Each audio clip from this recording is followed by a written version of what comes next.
Olá, boa tarde, seja bem-vindo, seja bem-vinda a mais uma edição do Gazeta Entrevista, nesta terça-feira, dia 29 de março de 2022. No programa de hoje, aliás, hoje o programa tá danado, porque nós vamos conversar para isso. O programa de hoje espelha, de certa maneira, é o reflexo de como que o governo do estado tem manejado mal a política, sobretudo no que se refere na condução do debate sobre, não é reajuste salarial, é recomposição das perdas salariais, né?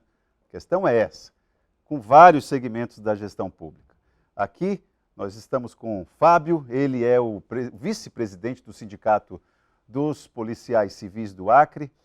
Queria agradecer a tua presença aqui, a tua participação, Fábio. Boa tarde. Eu que agradeço o espaço e a oportunidade de falar, das nossas reivindicações e esclarecer algumas dúvidas para a população, até mesmo para a população compreender, por que a polícia está fazendo manifestação e está na rua. Pois é uma cena estranha, sobretudo quando nós estamos vivendo essa retomada, dessas ações das facções criminosas. O governo, claro, certamente nega que isso seja uma decisão, porque a paz de cemitérios estava acontecendo, era um fato, até quando os líderes das facções decidiram encerrar essa paz. O governo nega isso, natural que negue, mas a comunidade fala outra coisa. E aí fica a voz do governo contra a voz da comunidade. E é nesse cenário que a Polícia Civil vai para as ruas para poder reivindicar direitos que estão sendo negados. Eu queria que você pontuasse para a gente os aspectos principais dessa agenda de vocês que foi desobedecida pelo governo, no entendimento de vocês. Perfeito. Eu agradeço mais uma vez pela oportunidade de ter a oportunidade de esclarecer a população com relação a nossas pautas. Primeiro, eu vou fazer uma construção. Desde o ano passado, nós construímos uma pauta, fizemos as nossas reivindicações, apresentamos ao nosso representante de governo na Secretaria da Polícia Civil, elencando cada uma das nossas pautas principais, a recomposição salarial. E deixar bem claro, recomposição salarial não é aumento, assim como o governo vem anunciando e alardeando nas mídias. Não é aumento salarial. A Polícia Civil do Estado do Acre não está pedindo aumento salarial. Quando você fala que é uma recomposição de perdas salariais, você tem algum embasamento legal para poder cobrar isso do governo? Vocês estão amparados legalmente? Sem dúvida, não só temos embasamento legal, como está previsto na nossa lei maior, que é a Constituição Federal. Artigo 37, inciso 10. Lá está bem nítido, a recomposição anual dos servidores públicos é uma obrigação do gestor. Só que, infelizmente, durante o período de 4 anos, o governo atual não fez essa recomposição. E como nós tivemos uma escalada do índice de inflação nesses últimos 3 anos, aí causado por vários fatores, pandemia, hoje está um acúmulo de 25%. No último ano teve o acúmulo do IPCA, que é o índice do governo, que mede a inflação, e dos preços, está em torno de 10%, acima de 10%.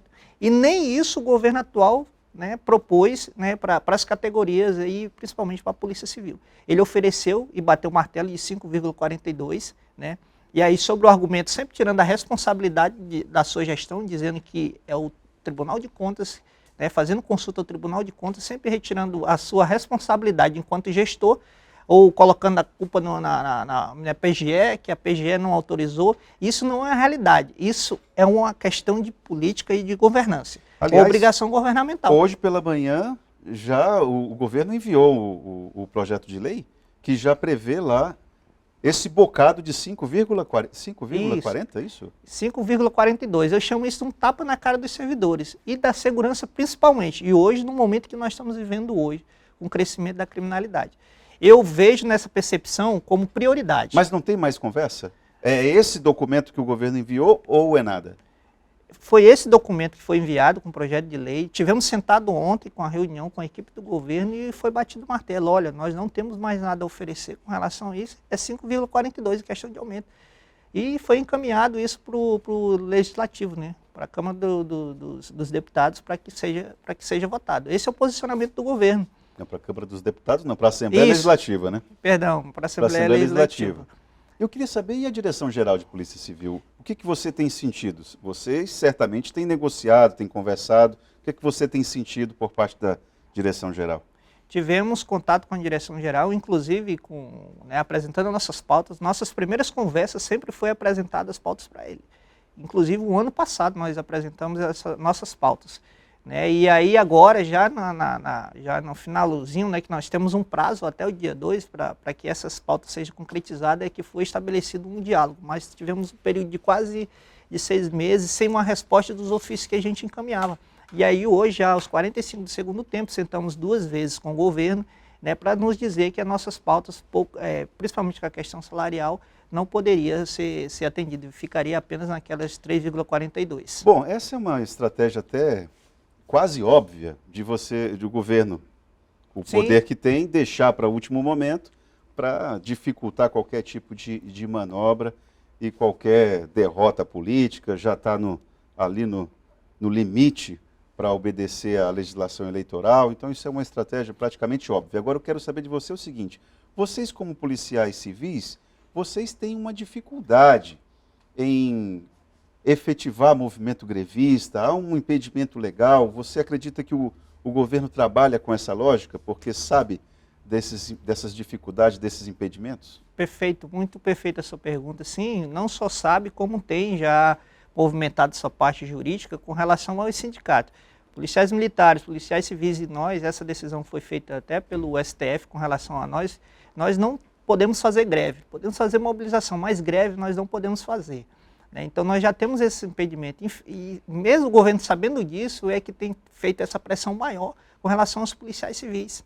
Né? Lógico, nós temos hoje um instrumento, iniciamos o Cumpra-se a Lei, que é um instrumento que nós temos utilizado até como forma de o governo venha ouvir a nossa categoria, que é cumprir estritamente aquilo que está dentro das nossas atribuições nós fazendo apenas isso, né, que nós temos uma lei que precisa ser atualizada, que isso também é uma das nossas pautas, apenas fazendo isso a população já vai sentir.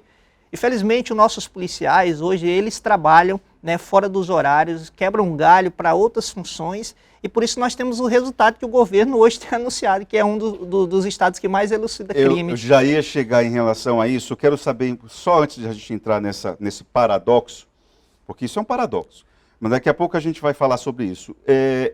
Em relação ao cumprindo a lei, pode ficar tranquilo que hoje aquele policial, aquele agente que tirava do próprio bolso para ter a internet na delegacia, isso aí não tem hoje, né?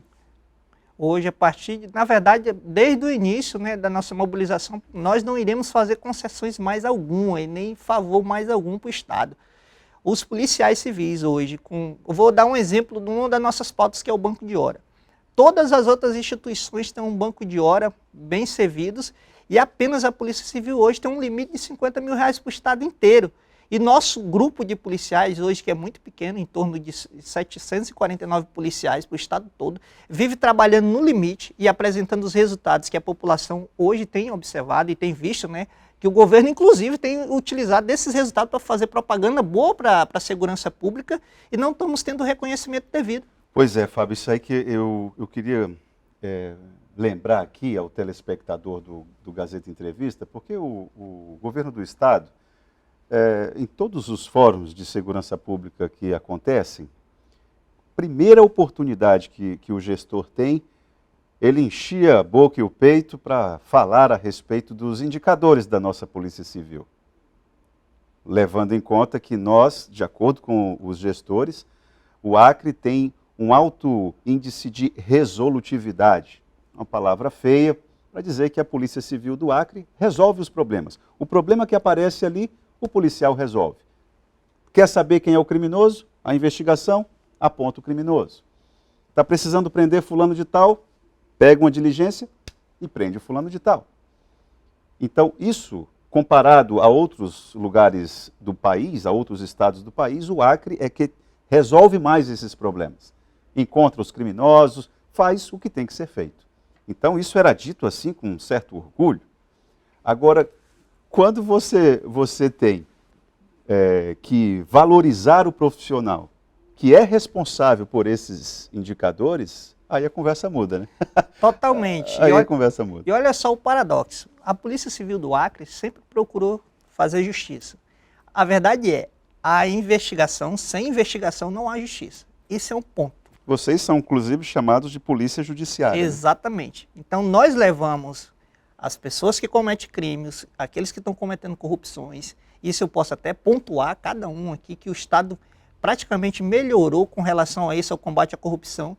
Nós levamos essas pessoas à justiça, né? E sem a investigação que hoje a Polícia Civil realiza, não há justiça, e isso é um fato. Polícia Civil é que faz a justiça, que instrui todos os instrumentos para levar para o judiciário, para que o judiciário possa ter todas as informações necessárias para dizer se uma pessoa cometeu um crime ou não. E hoje, por incrível que pareça, nós vimos, a população tem visto os policiais civis gritando na rua, pedindo justiça por uma recomposição salarial, que é seu direito. Nós não estamos pedindo aumento salarial, estamos pedindo uma recomposição que é obrigação do governo todos os anos fazer essa correção. E por incrível que pareça, a nossa categoria passou praticamente quase 2 anos tentando acesso, contato com o governo, e nós tínhamos as portas fechadas para estabelecer. Contato com o governo ou contato com o governador? Contato com a equipe do governo para estabelecer o diálogo. Nós sempre obedecemos isso. Inclusive com agentes com o governo que a gente não foi atendido. Não fomos atendidos. E hoje os policiais civis estão indignados com essa postura. Você é policial há quanto tempo? Há 14 anos. Se você fosse fazer uma leitura histórica a respeito dessa capacidade de dialogar, você diria o quê? Que a gestão de Gladson Cameli, como é que você conseguiria compará-la? Em fazer em comparação, eu posso falar de agora. Hoje, nós estamos tendo dificuldade em diálogo com o governo atual.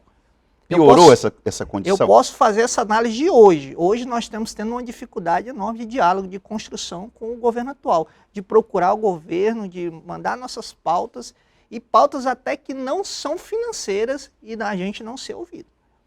Nem são financeiras, então condições de trabalho, de trabalho, isso vocês também não são ouvidos. Hoje, para você ter uma ideia, teve uma melhora com relação às estruturas. Nós estamos trabalhando as estruturas dos prédios. Mas eu falo de outras coisas que vai melhorar não só a nossa condição enquanto policial civil, mas de coisas que vai beneficiar. Vou dar um exemplo aqui da lei que a gente deu um indicativo de uma lei que ia valorizar o pessoal que está aposentado, que ia valorizar não só a Polícia Civil, e infelizmente que não teve os encaminhamentos devidos, né, que não vai causar impacto nenhum. Né, teve os encaminhamentos, mas as coisas não caminharam a contento do que a gente desejava. E é isso que é a nossa preocupação hoje. Fábio, nós vamos fazer um intervalo agora. Inclusive, aqui tem gente já perguntando a respeito da questão dos pensionistas. Como é que os pensionistas da Polícia Civil estão inseridos nessa agenda de vocês aí? Queria ouvi-los logo após o intervalo. Vamos continuar aqui a conversa com o vice-presidente do Sindicato dos Policiais Civis do Acre.